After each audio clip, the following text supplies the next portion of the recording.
राधे राधे साथियों, कैसे हैं आप? उम्मीद आप अच्छे होंगे। आज का जो मैं प्रसंग कहने जा रही हूँ वक्त सेठ रमन लाल का है। सेठ रमन लाल का देश विदेश में कई जगह कारोबार था। बड़ी बड़ी नावों में देश से माल विदेश भेजा जाता था और विदेश से जहाँ लाया जाता था। रमन लाल अत्यंत साधु स्वभाव के भक्त पुरुष थे।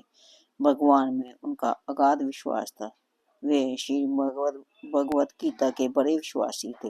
नित्य बड़े आदर से भगवत गीता का मनन करते और भगवान के आज्ञा अनुसार पवित्र निष्काम जीवन बिताते हुए ही अपने वर्णाश्रम धर्मानुसार व्यापार आदि किया करते थे। उनकी धर्म पत्नी चंपाबाई भी बड़ी भक्तिमती थी।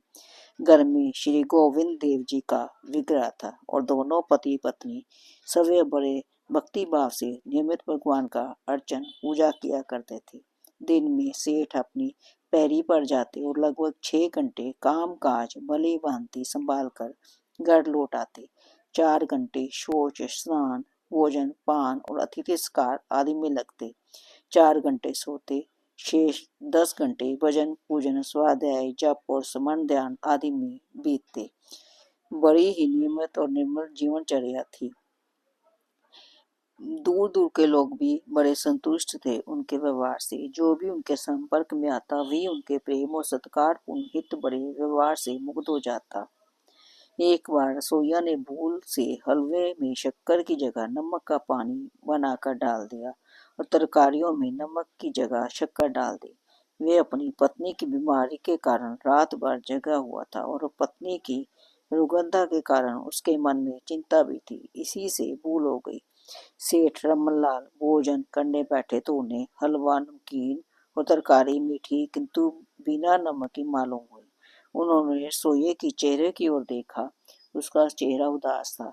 सेठ ने हार्दिक सहानुभूति के स्वर से उससे पूछा, महाराज आज उदास कैसे हो? लाभ शंकर रसोइये ने जवाब दिया, ब्राह्मणी बीमार है, इसी से चेहरे पर कुछ मलिनता आ गई होगी।